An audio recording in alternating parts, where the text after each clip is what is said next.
They say you never truly know someone until they have nothing left to lose. I learned this the hard way, standing in a sterile boardroom with a biohazard package planted under my desk, watching my entire career crumble in the span of 5 minutes. My name is Tess Navarro, and until 3 months ago, I was the Queen of Quality. That was the nickname my colleagues gave me after I revolutionized our safety protocols and saved the company millions in liability claims. I wore that title with pride, believing I had finally found my place in the world. How naive I was. The day everything changed started like any other Tuesday morning. I arrived at Meridian Technologies at 7:30, coffee in hand, ready to present my latest safety initiative to the executive board. The fluorescent lights hummed their usual tune as I set up my presentation in Conference Room A, arranging my carefully prepared materials across the mahogany table. I had spent weeks perfecting this proposal, a comprehensive overhaul of our hazardous materials handling procedures that would set industry standards for years to come. The executives filed in one by one. Graham Westfield, our CEO, took his seat at the head of the table with his characteristic air of superiority. Owen Pierce, the chief operating officer, settled in beside him, already scrolling through his phone. I recognized the board members, the department heads, all the people whose approval I needed to implement real change. My direct manager, Kenton Marsh, gave me a tight smile as he claimed the seat closest to the door. Something about that smile should have warned me, but I was too focused on my presentation to notice. I was 15 minutes into my talk, explaining the cost-benefit analysis of implementing automated safety checks, when the lights went out. The emergency alarm pierced through the darkness, its shrill wail sending everyone into immediate panic mode. People scrambled from their seats, following the practiced evacuation procedures we had drilled countless times. I grabbed my laptop and started toward the exit, but something made me pause. As someone who had dedicated 5 years to understanding every safety protocol in this building, I knew that alarm pattern. It was not the fire alarm or the chemical leak warning. It was the contamination alert, reserved for the most serious biohazard situations. My training kicked in automatically. Instead of evacuating, I turned back toward my workspace, adjacent to the conference room. The emergency lighting cast eerie red shadows across the hallway as I approached my desk. That is when I saw it. Tucked beneath my workspace, partially hidden by the legs of my chair, sat a package I had never seen before. The biohazard symbol glowed ominously in the dim light, its bright yellow and black warning impossible to miss. My heart hammered against my ribs as I crouched down for a closer look. The package was deliberately placed, carefully positioned where it would be discovered, but appeared to belong to my area. My mind raced through possibilities. I had not brought any hazardous materials to the office. Our department had strict protocols about storage and handling, protocols I had written myself. This made no sense unless someone wanted it to look like I had violated every safety regulation in the book. The lights flickered back on with an almost theatrical timing. Before I could stand up or call for help, I heard footsteps rushing down the hallway. Kenton appeared first, followed by what looked like an entire safety inspection team in full protective gear. Their presence was too quick, too organized, as if they had been waiting nearby for their cue. Kenton's face contorted into an expression of shock that did not quite reach his eyes.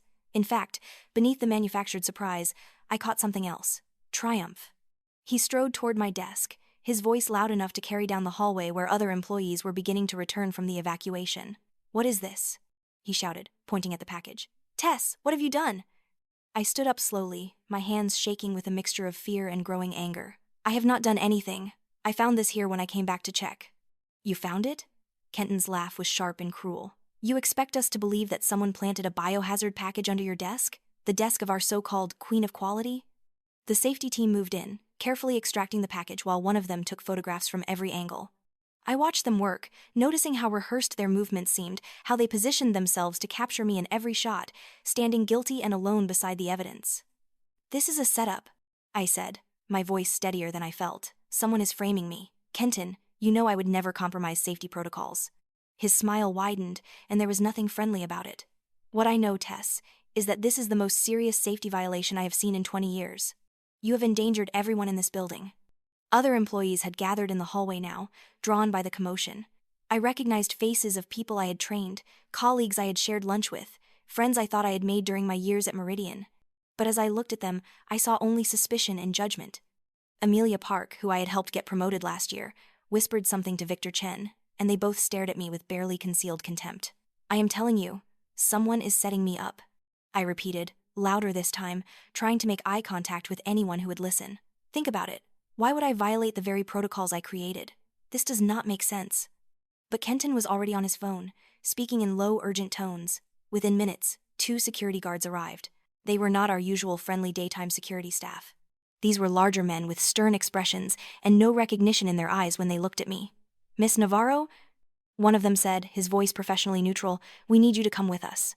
"Where? Why?" "I have not done anything wrong," I protested, but even as I spoke, I knew it was useless. The decision had already been made. They escorted me down the hallway I had walked confidently through just hours earlier, past the bulletin board that still displayed my photo from last month's safety award ceremony, past the conference room where my presentation materials lay abandoned on the table, past the faces of colleagues who turned away rather than meet my eyes. Some whispered as I passed. I heard one woman say, "I always knew there was something off about her." Kenton stood near the elevator, arms crossed, watching my humiliation with barely concealed satisfaction. As the security guards guided me past him, I stopped and turned to face him directly. "Who paid you to do this?" I asked quietly, just loud enough for him to hear. "What did they promise you?" For just a moment, his mask slipped, and I saw raw hatred flash across his features. Then he smiled again, that same cold, triumphant smile. "No one will believe you, Tess. Not anymore." The elevator doors opened, and the guards ushered me inside. As the doors began to close, I caught one final glimpse of the office. And there, standing in a shadowed corner near the maintenance closet, I saw Gwen Reyes, one of our facility maintenance workers. Our eyes met for just a second, and she made a small, subtle gesture toward the parking lot, then held up her phone and tapped it twice. A message. She was trying to tell me something. The ride down to the lobby felt like descending into hell. The security guards remained silent, flanking me on either side as if I were a dangerous criminal. When we reached the ground floor, they walked me through the main entrance and out to the street. Other employees arriving for work stopped and stared. I could feel their judgment, their shock, their satisfaction at seeing someone brought low. "Your access badge and company identification," one guard said, holding out his hand. I fumbled with the lanyard around my neck, the badge I had worn with pride for 5 years. My hands shook as I handed it over along with my building access card. It felt like losing a piece of my identity. "Someone will contact you regarding your personal belongings," the guard continued in that same emotionless tone. "You are not to return to these premises. Any violation will result in prosecution for trespassing. Do you understand?" I nodded, unable to trust my voice. They turned and walked back into the building, leaving me standing alone on the sidewalk in my business suit, clutching my purse, watching my entire professional life disappear behind those glass doors. I do not remember walking to my car or driving home. The next thing I knew, I was sitting in my apartment, still in my work clothes, staring at my phone as the reality of what had happened began to sink in. I had been fired, publicly humiliated, accused of the very thing I had spent my career preventing, and I had no idea why. My phone buzzed with an incoming text from an unknown number. "Black truck, hospital parking garage, tonight. 10 p.m. Trust no one."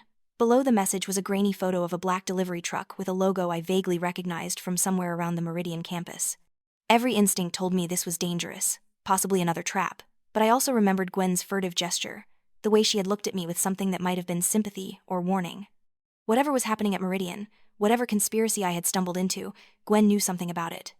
I spent the rest of the day in a fog of shock and anger, replaying the morning's events over and over in my mind. Each time I thought about Kenton's triumphant smile or the way my colleagues had turned on me so quickly, rage burned hotter in my chest. I had given Meridian 5 years of my life. I had worked 60-hour weeks.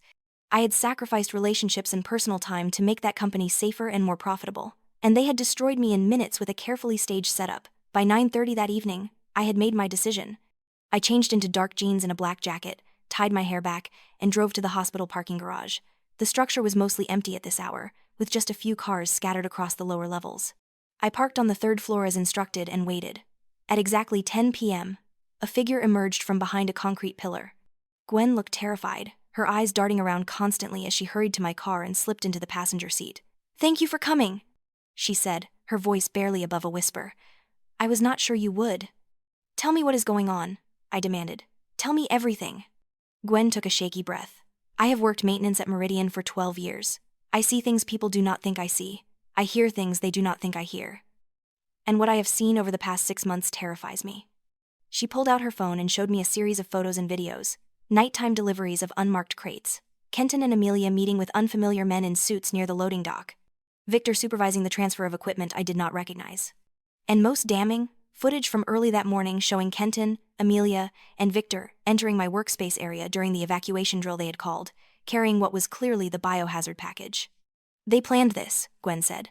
"I heard them talking about it last week. They said you were asking too many questions about the shipments to the overseas facilities. They said you were going to ruin everything if they did not stop you." I stared at the phone screen, my hands trembling with fury. What shipments? What overseas facilities? I do not know all the details, Gwen admitted, but I have heard them mention Thailand, Belarus, and Uruguay. Wherever they are sending this technology, they are cutting corners on safety. Way bigger corners than what they accused you of. She handed me a USB drive. I copied security footage from the nights when those strange deliveries happened. Footage that mysteriously never made it into the official logs. I also recorded some of their conversations. It is not much, but maybe it is enough to prove what they did to you. I closed my fist around the USB drive, feeling its weight as if it were made of lead. This was evidence. This was proof. But it was also dangerous. If Meridian's leadership was willing to destroy my career over asking questions, what else were they willing to do? Why are you helping me? I asked Gwen. You could lose your job too.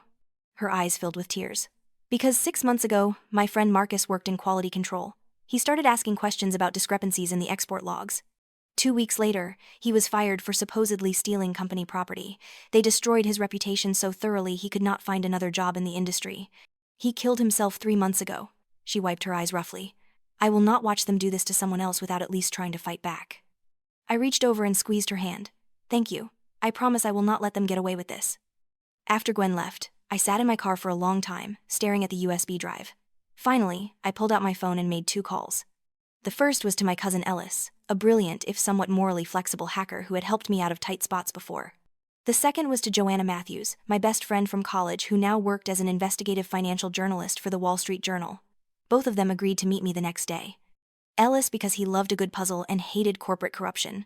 Joanna because she had been looking for her next big story and could smell blood in the water. The following afternoon, we met at Ellis's apartment, a cluttered space filled with computer equipment and empty energy drink cans. I explained everything that had happened while Ellis worked on extracting and enhancing the security footage from Gwen's USB drive. Joanna took notes furiously, already seeing the outlines of her article. This is big, Joanna said after I finished. If Meridian is stealing proprietary technology and selling it to foreign manufacturers with poor safety records, we are talking federal crimes. Industrial espionage. Possibly manslaughter if anyone has died in those overseas facilities. Ellis looked up from his computer screen, his eyes gleaming with excitement. I am already finding interesting things in your company's financial records. There are shell corporations, offshore accounts, payments to consulting firms that do not seem to actually exist. Someone has been very busy hiding money trails. Over the next week, we worked around the clock. Ellis dug deeper into Meridian's digital footprint, uncovering a web of suspicious transactions and deleted communications. Joanna used her network of sources in the manufacturing industry to confirm disturbing patterns. Technology that Meridian had developed was showing up in factories across Southeast Asia and Eastern Europe, in facilities with horrific safety records and multiple worker fatalities. I focused on tracking down former Meridian employees who had been fired under suspicious circumstances. It was not easy. Many were too scared to talk, worried about burning bridges in an industry where reputation was everything. But eventually, I found 4 people willing to share their stories. There was David Chen, a quality engineer who had been terminated after questioning anomalies in export documentation. Sarah Martinez, a compliance officer who had raised concerns about missing safety certifications. James Wu, a production supervisor who had noticed equipment being modified in ways that violated regulations. And Linda Park, an accountant who had been fired after discovering unexplained payments to foreign entities. Each of them had been systematically destroyed. False accusations, staged evidence, manufactured crises that made them look incompetent or dishonest. The same playbook they had used on me. And each of them had been too isolated and too frightened to fight back effectively. Until now. As our investigation progressed, Meridian made their move. I received a call from Owen Pierce himself, asking me to come in for a meeting to discuss my departure from the company. His tone was conciliatory, almost apologetic. Tess, we may have been hasty, he said smoothly. New evidence has come to light suggesting that Kenton and his team may have acted inappropriately. We would like to offer you a substantial severance package and the opportunity to return to your position with a significant raise. I should have been relieved. This was vindication, but something about his tone made my skin crawl. What kind of evidence? Let us discuss that in person, Owen replied. Tomorrow at 2, I think you will find our offer very generous. I agreed to the meeting but immediately called Joanna and Ellis. They are trying to buy my silence, I told them. They know I am digging into something, and they want to make me go away. Do not take the money, Joanna said firmly. Whatever they are hiding is worth more than any severance package. We are close to breaking this story wide open. The next day, I walked back into Meridian Technologies for the first time since my humiliation. This time, I was escorted directly to Owen Pierce's office, bypassing the open floor plan where my former colleagues worked. The executive suite was all polished wood and expensive art, a stark contrast to the functional spaces where the real work happened. Owen greeted me with a warm handshake and a smile that did not reach his eyes. His office overlooked the city, floor-to-ceiling windows offering a view that was meant to intimidate and impress. Seated around his conference table were 3 lawyers from Meridian's legal team and Graham Westfield himself. "Tess, please sit," Owen said, gesturing to a chair that put my back to the windows. "We appreciate you coming in." Graham leaned forward, his expression grave. "Miss Navarro, we owe you an apology. Our internal investigation has revealed that you were the victim of a malicious setup, orchestrated by Kenton Marsh and several accomplices. We have terminated their employment and are pursuing legal action against them." It was a neat story. Blame everything on Kenton and move on. Protect the real decision-makers at the top. "That is interesting," I said carefully. "What exactly did your investigation reveal?" One of the lawyers slid a thick document across the table. "This is a comprehensive severance agreement. In exchange for your signature, you will receive 18 months' salary, full benefits for 2 years, and a glowing reference letter. We are also prepared to offer you an additional settlement of $500,000 as compensation for your distress.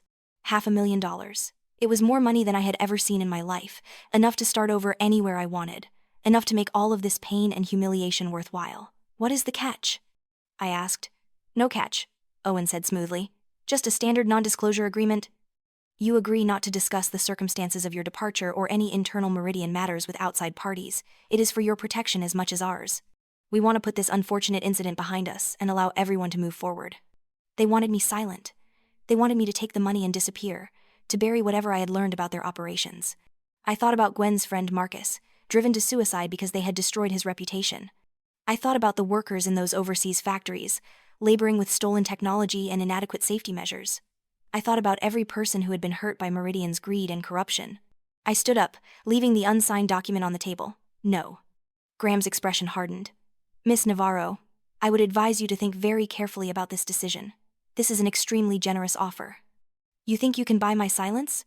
I laughed, but there was no humor in it. "You tried to destroy my career, my reputation, everything I worked for.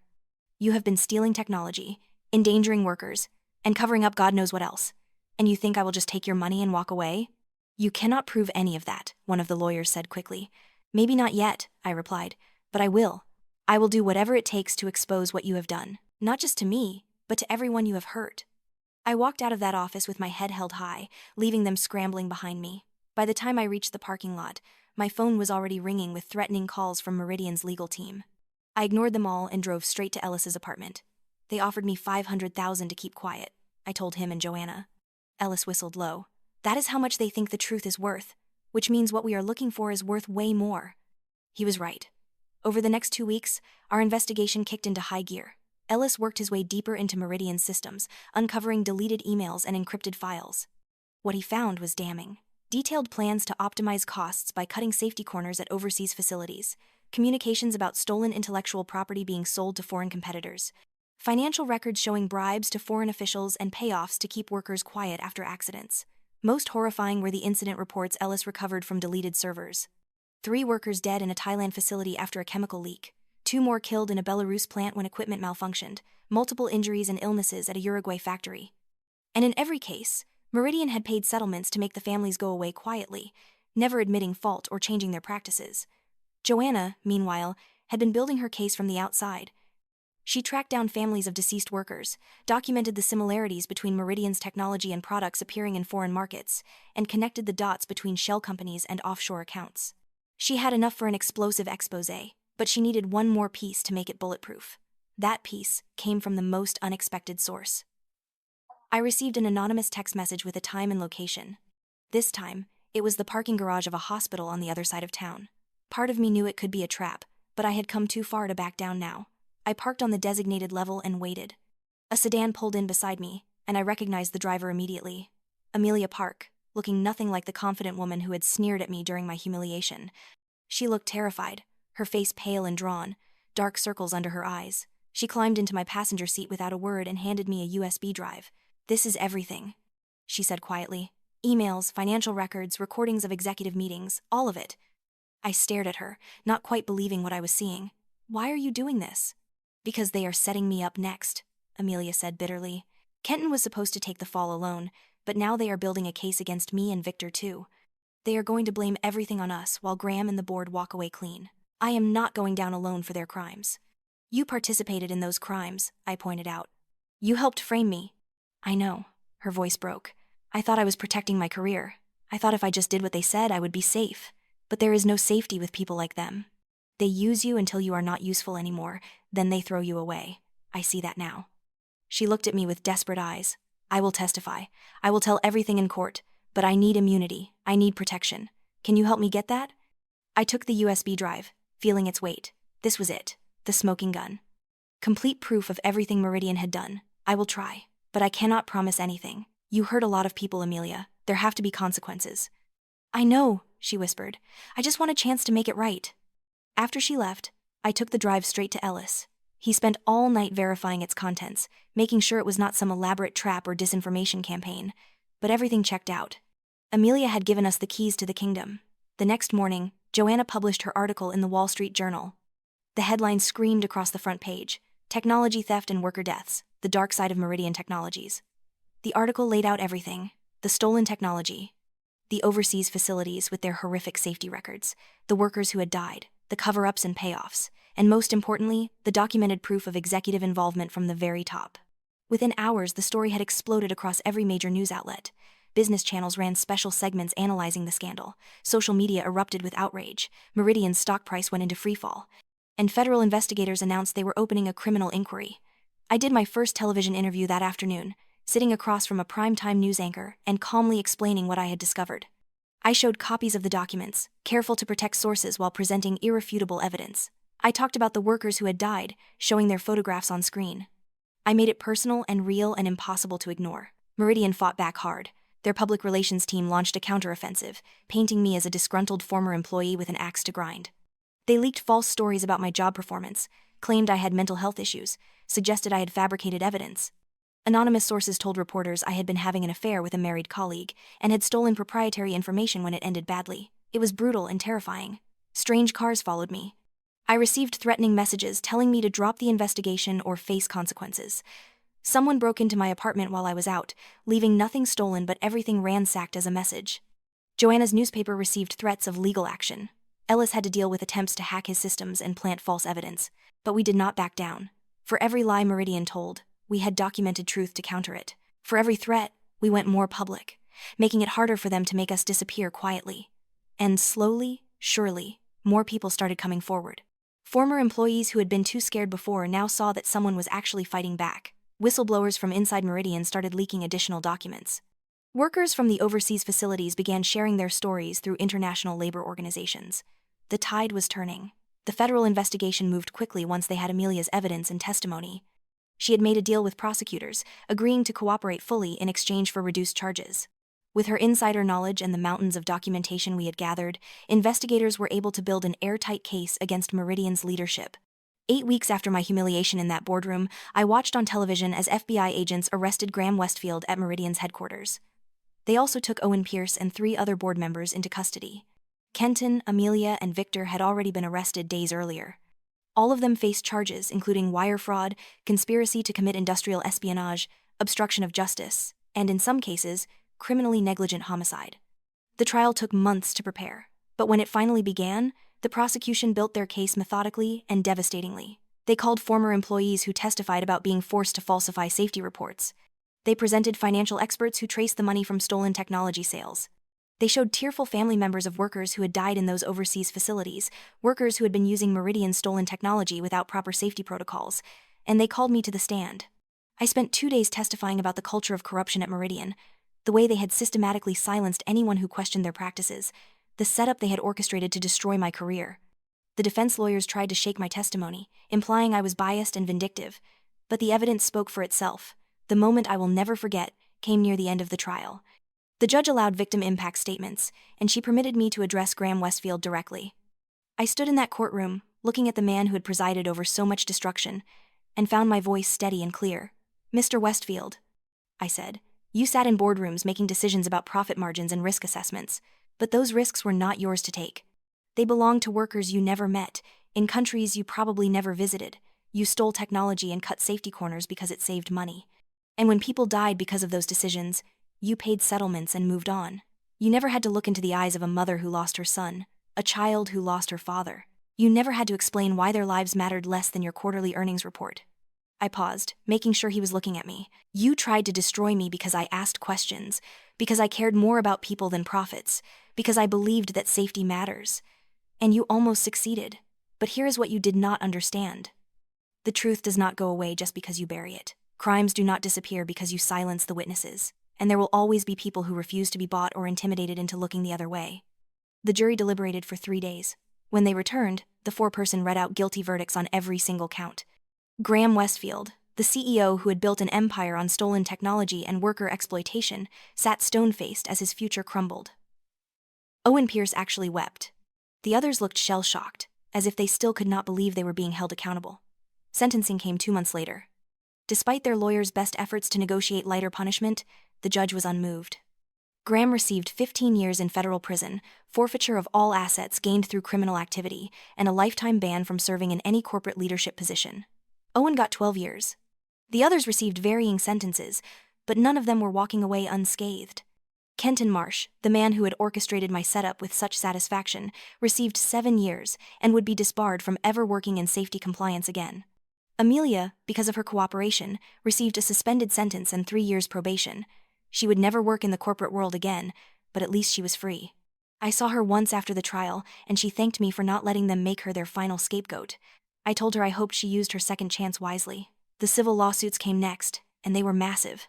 Families of deceased workers received substantial settlements. Former employees who had been wrongfully terminated, including me, were compensated. Meridian Technologies itself underwent complete restructuring, with new leadership committed to transparency and ethical practices. The company nearly collapsed under the weight of legal judgments and the loss of contracts, but it survived as a much smaller, more accountable entity. As for me, I received a call from Westover Manufacturing about 3 months after the verdicts. They were one of Meridian's competitors, a company with a solid reputation and a genuine commitment to safety. They offered me a position as Director of International Safety Standards, with full authority to implement and enforce protocols across all their global facilities. "We have been following your case," the CEO told me during our interview. "You stood up for what was right when everyone else turned away. You could have taken the money and walked away, but you chose justice instead. That is the kind of integrity we want leading our safety programs." I accepted the position and threw myself into the work. I traveled to every Westover facility around the world, meeting with workers, inspecting conditions, implementing new standards. I made sure that the tragedies that happened at Meridian's overseas plants could never happen on my watch. Every safety protocol I wrote, every training program I developed, was informed by the harsh lessons I had learned. The work was demanding and often difficult, but it was meaningful in a way my job at Meridian had never been. I was not just checking boxes or writing reports that would be ignored. I was actually protecting people, making sure they could go home safely to their families at the end of each day. One afternoon, about a year after joining Westover, I stood on a catwalk overlooking one of our newest manufacturing facilities in Vietnam. Below me, workers moved efficiently through their tasks, surrounded by state-of-the-art safety equipment and clear hazard markings. Supervisors conducted regular safety checks. Emergency protocols were posted in multiple languages. Everything I had fought for, made real and tangible. My phone buzzed with a notification. It was an interview that had just been published with Kenton Marsh, conducted from federal prison. In it, he admitted that framing me had been the biggest mistake of his life. "Tess Navarro was always the smartest person in the room," he said. "We thought we could silence her, but we just made her more determined. If we had listened to her instead of trying to destroy her, none of us would be here." I read his words with a mixture of satisfaction and sadness. So many lives had been destroyed, so much damage done, all because people at the top chose profit over principles. But change had come. Real, lasting change. Meridian was no longer the corrupt empire it had been. Other companies in our industry had taken notice and were reviewing their own practices, afraid of becoming the next scandal. Workers had more protections. Whistleblowers had more support. The fight had cost me everything: my job, my reputation, months of stress and fear and uncertainty. I had been threatened, followed, nearly broken. But I had also discovered reserves of strength I never knew I possessed. I had learned that my value did not come from titles or salaries or the approval of people who did not deserve my respect. I had found my voice and used it to speak for those who could not speak for themselves. Joanna won a Pulitzer Prize for her reporting on the Meridian scandal. Ellis started a cybersecurity firm specializing in protecting whistleblowers and investigating corporate fraud. Gwen was promoted to facilities manager at Meridian's restructured operation, finally recognized for her competence and integrity.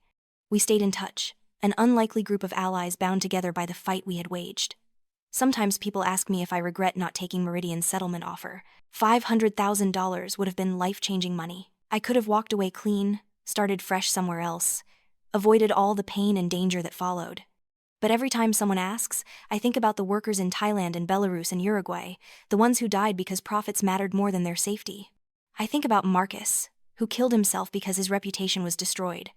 I think about all the people who were hurt because good people stayed silent. The truth is worth more than $500,000.